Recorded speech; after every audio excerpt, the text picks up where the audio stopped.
Hello friends and welcome to ticket to Hollywood. Zombie series के इस fourth part में आज हम देखने वाले हैं टॉप 5 ज़ॉम्बी मूवीज़ जिनमें क्यूअर्ड ज़ॉम्बीज़ की कंसेप्ट को दिखाया गया है। मेन स्ट्रीम ज़ॉम्बी मूवीज़ के अलावा इस कैटेगरी में भी कुछ इंटरेस्टिंग मूवीज़ हैं जिन्हें शायद आपने मिस किया होगा। आज की वीडियो में ऐसे ही कुछ सिलेक्टेड मूवीज़ को टॉप 5 की लिस्ट में शामिल किया गया है। तो चलिए वीडियो शुरू करते हैं। Patient zero. जानवरों में पाया जाने वाला रेबीज़ वायरस इंसानों में स्प्रेड हो जाता है और पूरी दुनिया में फैल जाता है। लेकिन ये वायरस इंसानों के अंदर इवॉल्व हो जाता है और इंसान के दिमाग को कंट्रोल करने लगता है। इस वायरस से इन्फेक्टेड होने वाले लोग आधे ज़ॉम्बीज़ और आधे इंसान होते हैं। इन इन्फेक्टेड लोगों की सोच इंसानों की तरह सुपीरियर होती है और एक्शंस ज़ॉम्बीज़ की तरह वायलेंट। इन ज़ॉम्बीज़ को क्योर करने के लिए मूवी का मेन कैरेक्टर मॉर्गन एक मिलिट्री बेस में ज़ॉम्बीज़ के ऊपर एक्सपेरिमेंट्स कर रहा होता है।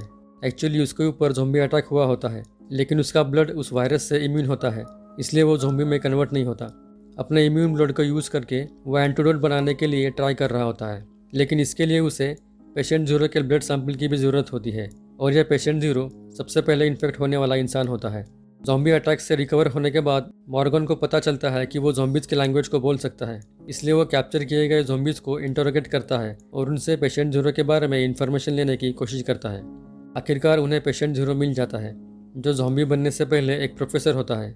लेकिन उस प्रोफेसर से मिलने के बाद पेशेंट ज़ीरो की डेफिनेशन ही चेंज हो जाती है, क्योंकि इंसानों के लिए प्रोफेसर पेशेंट ज़ीरो होता है और ज़ॉम्बीज़ के लिए मॉर्गन।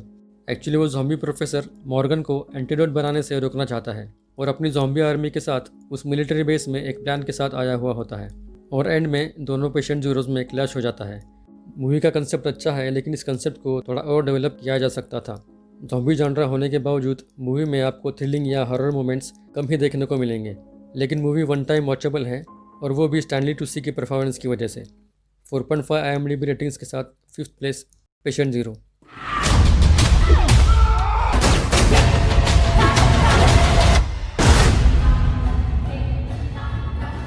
The cured. कई सालों तक चल रहे ज़ॉम्बीज़ और इंसानों के वॉर के बाद आखिरकार ज़ॉम्बी वायरस पे वैक्सीन मिल जाता है, लेकिन 75% केसेस में ही ट्रीटमेंट सक्सेसफुल होती है। इन क्यूअर्ड लोगों को ज़ॉम्बी बनने के बाद उन्होंने जो किया है वो सब कुछ याद होता है। इसी तरह 4 साल ट्रीटमेंट लेने के बाद सैम ज़ॉम्बी से फिर से इंसान बन जाता है और उसे गवर्नमेंट सर्वेलेंस के अंडर फ्री किया जाता है। सैम की सिस्टर उसे एक्सेप्ट करती है और उसे अपने साथ ले जाती है। 4 साल पहले ज़ॉम्बी बनने के बाद सैम ने अपनी ही सिस्टर के हस्बैंड को मारा हुआ होता है और उसे ये सब कुछ याद होता है, लेकिन ये बात उसकी सिस्टर को पता नहीं होती और इसी बात की वजह से सैम हमेशा डिस्टर्ब रहता है। क्योर लोगों की इसी ज़ॉम्बी हिस्ट्री की वजह से उन्हें उनकी फैमिलीज़ और सोसाइटी एक्सेप्ट नहीं करती, इसलिए अनएक्सेप्टेड क्योर लोग सोसाइटी के अगेंस्ट रेबल करते हैं। सैम उस रेबलियस ग्रुप के कांटेक्ट में आ जाता है और उस ग्रुप का हिस्सा बन जाता है। जब ये बात उसके सिस्टर को पता चलती है तो वो उसे समझाती है, लेकिन उसे डाउट होने लगता है कि शायद सैम पूरी तरह से ठीक नहीं हुआ है। इन सब इवेंट्स के बाद सैम इमोशनली डिस्टर्ब हो जाता है और अपनी सिस्टर को बताता है कि उसी ने उसके हस्बैंड को मारा था। ये सब सुनने के बाद सिस्टर उसे सपोर्ट नहीं करती और सैम फिर से उस ग्रुप को ज्वाइन करता है। जो अनस्टेबल क्योर लोग हैं उन्हें एक मिलिट्री लैब में रखा हुआ होता है और इस बार वो ग्रुप उन सभी लोगों को फ्री करने का प्लान करता है, जिसकी वजह से पूरे शहर में तबाही मच जाती है। अब सैम को अपनी फैमिली और उन क्योर लोगों का ग्रुप, इन दोनों में से एक चीज़ को डिसाइड करना होता है। मूवी के एंड में एक ट्विस्ट है जिसे देखने के बाद ज़ॉम्बीज़ के बारे में जो आपकी एक ट्रेडिशनल सोच है वो बदल सकती है। ट्रीटमेंट के बाद ज़ॉम्बीज़ अगर फिर से इंसान बन जाए तो उन क्योर लोगों की लाइफ कैसी होगी, इसे मूवी में रियलिस्टिक वे में दिखाया गया है। 5.5 IMDb रेटिंग्स के साथ 4th प्लेस क्योर्ड।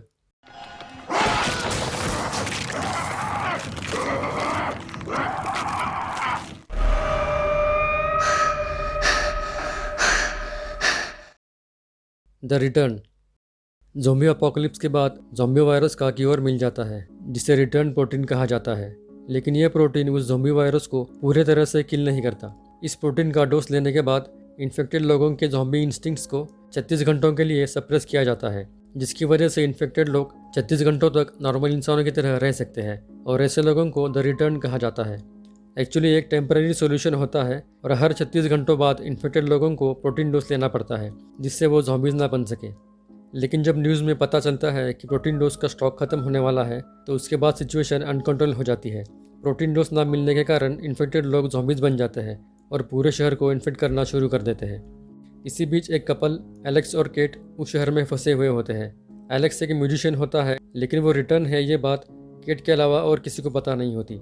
केट एक डॉक्टर होती है और अपने प्रोफेशनल रेफरेंसेस का यूज़ करके वो एलेक्स के लिए प्रोटीन डोसेस मैनेज कर रही होती है। लेकिन प्रोटीन डोसेस का शॉर्टेज होने के बाद एलेक्स के डोसेस भी ख़त्म हो जाते हैं और उसका सीक्रेट भी रिवील हो जाता है।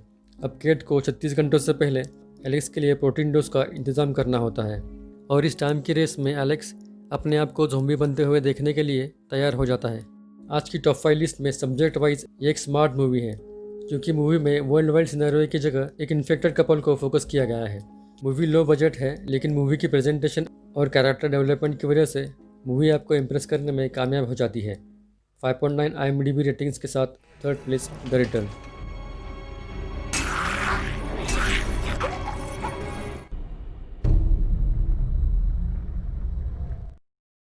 The girl with all the gifts. एक मिस्टीरियस फंगल वायरस से पूरे मानव जाति का विनाश हो जाता है, लेकिन कुछ छोटे बच्चे इस इन्फेक्शन से इम्यून होते हैं। इन स्पेशल बच्चों में ज़ॉम्बीज़ की डेडली इंस्टिंक्ट्स तो होती है, लेकिन वो ह्यूमन फीलिंग्स को भी समझ सकते हैं। इन बच्चों के ऊपर एक मिलिट्री लैब के एक स्कूल में वैक्सीन बनाने के लिए कुछ एक्सपेरिमेंट्स किए जाते हैं। इन बच्चों में मेलानी नाम की एक छोटी बच्ची होती है जो बाकी बच्चों से स्मार्ट होती है। उसके साथ एक लेडी स्कूल टीचर का एक स्पेशल बॉन्ड बन जाता है। लेकिन एक दिन उस लैब पे ज़ॉम्बीज़ अटैक कर देते हैं और मेलानी अपनी स्कूल टीचर और एक मिलिट्री ऑफिसर के साथ उस लैब से बाहर आ जाती है। उस ज़ॉम्बी अटैक में उन बच्चों में से अकेली मेलानी बच जाती है, इसलिए वैक्सीन बनाने के लिए अब मेलानी ही उनकी आखिरी होप होती है। बाहर के रियल दुनिया में आने के बाद उन्हें ज़ॉम्बीज़ से सामना करना पड़ता है और इस जर्नी में मेलानी खुद को और अपने एग्जिस्टेंस को समझने की कोशिश करती है। मूवी के एंड में उस फंगल वायरस के बारे में कुछ ऐसी चीज़ पता चलती है जिसके बाद इंसानों को उस वायरस से बचाना मुश्किल हो जाता है। मूवी के 2 प्लस पॉइंट्स हैं। First, performance. ग्लेन क्लोज और जेमाया थर्टन ने एज ऑलवेज ब्रिलियंटली परफॉर्म किया है, लेकिन मूवी को कैरी किया है सेनिया नानुआ ने, जिसने मेलानी का कैरेक्टर प्ले किया है। सेनिया ने जिस ब्रिलियंस के साथ और ऑथेंटिसिटी के साथ इस रोल को प्ले किया है वो देखने लायक है। और सेकंड प्लस पॉइंट है मूवी की स्टोरी लाइन और स्पेशली एंडिंग, जिसे देखने के बाद आपको अराइवल के कुछ सीन्स याद आ जाएंगे। अगर आपने इस मूवी को नहीं देखा है तो इस मूवी को मैं हाईली रिकमेंड करूँगा। 6.6 IMDb रेटिंग्स के साथ second place the girl with all the gifts. What did you do?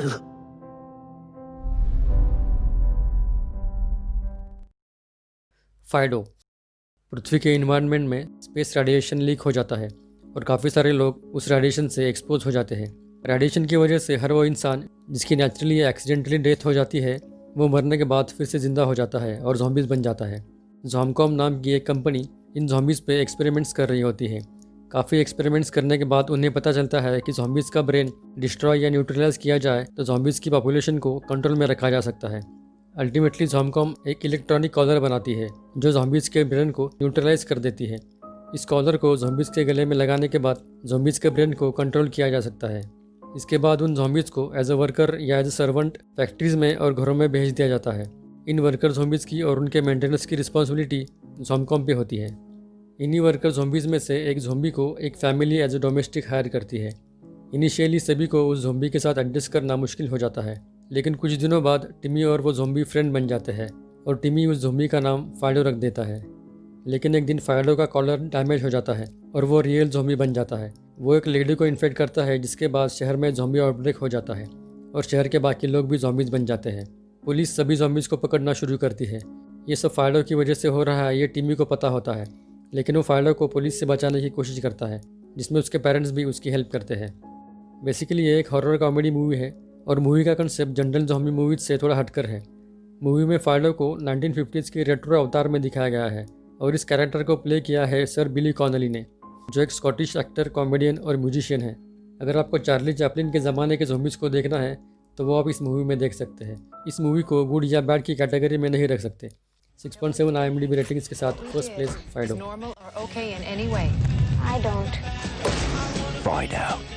So friends, अगर आप रेगुलर ज़ॉम्बी मूवीज़ देख चुके हो और अलग कुछ कंटेंट देखना चाहते हो तो इन मूवीज़ को आप ट्राई कर सकते हैं।